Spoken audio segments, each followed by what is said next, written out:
अब सातवां अध्याय प्रारंभ होता है।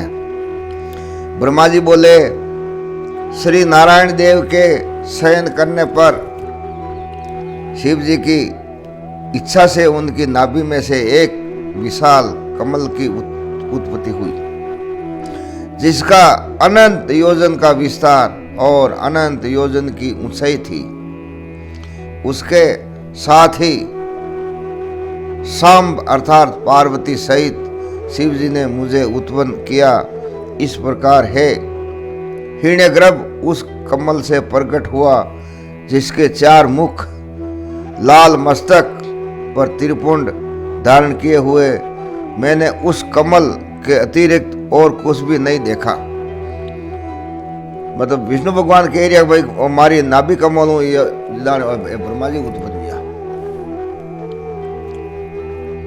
उस समय मुझे कुछ भी ज्ञान नहीं था, जिससे मैंने न तो ये जाना कि मैं कौन हूं और मुझे किसने उत्पन्न किया है। कुछ ही क्षण पश्चात मुझे बुद्धि प्राप्त हुई और कमल के नीचे मैं अपने कर्ता को ढूंढने लगा। अब ब्रह्मा जी कह रहा भाई मने पतो नहीं कि मैं क्यों उत्पन्न हुआ। पसे का मुँह पतो करवा लगो भाई मुँह कड़ू आयो उत्पन्न हुआ। हे मुनि, तब एक एक नाल को पकड़ता हुआ 100 वर्ष तक मैं नीचे को चला, किंतु मैंने वहां भी कमल की जड़ को नहीं पाया। फिर मैं कमल के ऊपर जाने की इच्छा करने लगा। हे मुनि, जब इस नाल के मार्ग द्वारा मैं ऊपर आया तो कमल की कली मिली। वहां मुझे तप करने की मंगलमय वाणी सुनाई पड़ी। इस मोहनाशक आकाशवाणी को सुनकर मैं अपने पिता के दर्शन की इच्छा से फिर तप करने लगा और 12 वर्ष तक कठिन तप किया। पश्चात 4 भुजाधारी सुंदर नेत्र वाले भगवान विष्णु प्रकट हुए। वे अपने सब आयुधों से संपन्न पीतांबरधारी मुकुट आदि महान भूषणों से संपन्न थे, जिन पर करोड़ों कामदेवों के समान कांति छाई हुई थी। उन्हें मैंने मोहित होकर देखा। सत असतमय उन महाभुज नारायण भगवान को देखकर मैं बड़ा प्रसन्न हुआ और शिव की माया से मोहित होकर अपने पिता को न जान कर उनसे बोला कि तुम कौन हो। फिर मैंने अपने हाथ से उस सनातन पुरुष को जगाया, परंतु मेरे हाथों द्वारा जगाए जाने पर भी वह क्षण मात्र के लिए ही जागे और मुख से बोले कि तुम निर्भय हो जाओ, मैं तुम्हारी संपूर्ण कामनाओं को पूर्ण करूंगा। हे देव ऋषि, तब उन मुस्कुराते हुए विष्णु जी से ऐसे वचन सुनकर रजोगुण से विरोध मानकर मैंने उन जनार्दन से कहा कि हे निष्पाप, क्या तुम नहीं जानते कि मैं सबके संहार का कारण हूँ और तुम शिष्य जैसा मुझ पर शासन करते हो। मैं साक्षात जगत का कर्ता, प्रकृति का प्रवर्तक, सनातन अज ब्रह्मा और विष्णु से उत्पन्न होने वाला विश्व की आत्मा हूँ। वेद मुझे शंभु, सम्राट, परमेष्टि और श्रेष्ठ कहते हैं। हे नारद, जब मैंने ऐसा कहा तो रमापति भगवान मुझ पर बहुत क्रुद्ध हुए और कहने लगे कि अवश्य तुम लोककर्ता को मैं जानता हूँ, परंतु तुम तो मेरे ही अविनाशी अंग से उत्पन्न हुए हो। क्या तो अब तुम निर्दोष नारायण जगन्नाथ को भूल गए? निसंदेह तुम मेरे ही नाभि कमल से तो उत्पन्न हुए हो, परंतु इसमें तुम्हारा अपराध भी तो नहीं है, क्योंकि मैंने तुमको अपनी माया से मोहित कर दिया है। हे चतुर्मुख, ये मेरा वचन सत्य है कि सब देवों का ईश्वर मैं ही हूँ और मैं ही सबका कर्ता, भर्ता, व्यापक हूँ। मैं ही अद्वितीय परब्रह्म, पितामह और परम तत्व हूँ। ये सब कुछ मुझ में चराचर जगत स्थित हैं, तुम मेरी शरण आओ, मैं तुम्हारी सब दुखों से रक्षा करूंगा। ब्रह्मा जी कहते हैं कि जब भगवान विष्णु ने ऐसा कहा तब मैं ब्रह्मा खुद क्रुद्ध होकर ललकार कर उनसे बोला कि तुम कौन हो, बहुत बकवाद न करो, तुम परब्रह्म ईश्वर नहीं हो, तुम्हारा भी कोई करता होगा। शंकर जी की माया ने मुझे मोहित कर दिया था, मैंने हरि को रोमांचकारी युद्ध आरंभ कर दिया। तब मेरे और उनके बीच में लिंग प्रकट हुआ। हम दोनों ने उस देव को नमस्कार कर अपना युद्ध बंद किया और प्रार्थना की कि हे महाप्रभु, हे महसान, आप शीघ्र ही हमें अपने वास्तविक रूप का दर्शन दीजिए। इस प्रकार वे हम दोनों के मन में शीतल हुए और शिव जी को नमस्कार करते हुए हमारा 100 वर्ष का समय व्यतीत हो गया। ये 7वां अध्याय संपूर्ण हुआ। अब 8वां अध्याय शुरू होता है। ब्रह्मा जी बोले, हे मुनि श्रेष्ठ, जब हम दोनों का गर्व दूर हो गया तब सबके प्रभु, दोनों के पालक, सर्व प्रहारी अवय शिव जी ने दिया कर ये गंभीर वाणी सुनाई कि हे देवताओं, और तब उस महानाद को सुनकर मैंने सोचा कि ये क्या है। उसी समय देवों के आराध्य विष्णु ने उस लिंग के दक्षिण भाग में सनातन आद्यवरण अकार को उस और उसके उत्तर भाग में ओंकार को देखा, फिर मकार को मध्य में और अंत में ओम को देखा, जो सभी सूर्य और चंद्र मंडल की भांति स्थित थे और जिसके आदि अंत और भविष्य कुछ भी पता न था।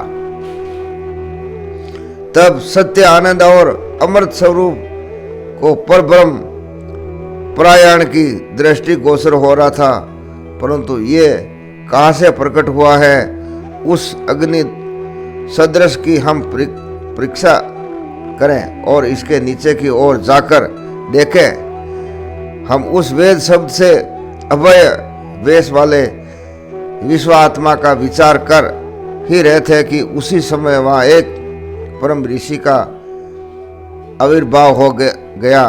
विष्णु ने उस ऋषि से पूछा, समझकर एक दूसरे ब्रह्म शरीरी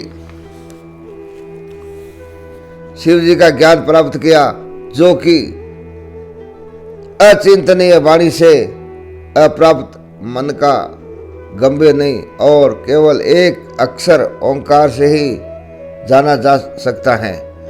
वही एकाकार रूप रत सत्य परम कारण, सत्य, आनंद, अमृत, प्रातप्र और पर ब्रह्म है। उसी एकाक्षर आकार से भगवान बीज स्वरूप अंड से उत्पन्न ब्रह्मा जी है और उसी एकाक्षर ओंकार से हरि विष्णु परम कारण है। फिर उसी मकार से नील लोहित महादेव जी हैं, परंतु सबका सृष्टिकर्ता आकार ही है। ओंकार मोहन करने वाला है और मकार तो नित्य ही अनुग्रह करता है और मकार विभु और बीजी है एवं अकार बीज है। ऐसे ही ओंकार रूप प्रधान पुरुष ईश्वर हरि योनि अर्थात कारण है। बीजी बीज और योनि ये नाद संज्ञा वाले महेश्वरी हैं। इसी प्रभु बीजी के लिंग से अकार ओंकार रूप से योनि में गिरकर चारों ओर बढ़ने लगा। उससे सोने का अवैध अर्थात न जानने योग्य और अलक्षण अर्थात लक्षण से रहित एक अंड उत्पन्न हुआ, जो बहुत वर्षों तक जल में स्थित रहा। 1000 वर्ष के बाद भगवान ने इनके 2 भाग किए।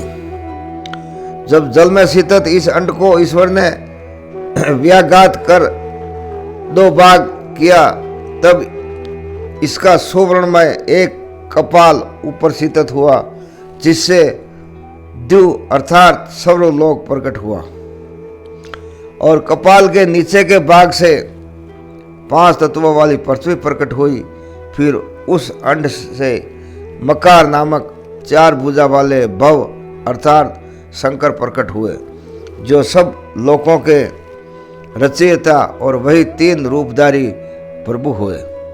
इसी कारण यजुर्वेदीय इसको ओम ओम ऐसा कहते हैं। यजु के वचन सुनकर रक और साम ने भी सादर हे हरे ब्रह्मन कहा।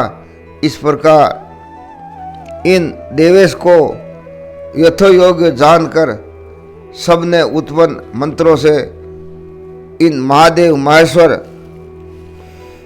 महादेव की स्तुति करना आरंभ किया, और उसी समय से विश्व के पालक भगवान विष्णु मेरे साथ ही उस एक सुंदर रूप को देखने लगे, जिसके 5 मुख 10 भुजा कपूर के समान गौर वर्ण परम कांतिमान अनेक भूषणों से विभूषित महान उदार महावीर्यवान और महापुरुषों के लक्षणों से युक्त थे, और जिन्हें देखकर हरि कृतार्थ हो गए। तब तक परमेश्वर महेश भगवान प्रसन्न होकर अपने दिव्य शब्दमय रूप से चित्र हो गए। उन अगुण गुणात्मा का शब्दमय रूप देखकर मैं भी बहुत प्रसन्न हुआ। फिर हम दोनों ने उन्हें नमस्कार किया। तदनंतर 19 से सुंदर 38 अक्षरों वाला यह मंत्र प्रकट हुआ, जो बुद्धिदायक और धर्म अर्थ का साधन है। उसे गायत्री कहते हैं। ये गायत्री चारों कालों में उत्तम और पंचचित ओम नम शिवाय 8 कलाओं से युक्त हैं, जिससे अतिचार अर्थात मारण आदि कर्म होते हैं, और जिसकी उत्पत्ति श्वेत और शांतिदायक तथा संहार का भी कारण है। सब में अक्षरों की भिन्न भिन्न न्यूनाधिक कर्म संख्या होती हैं। इस श्रेष्ठ मंत्र के कुल 61 वर्ण हैं।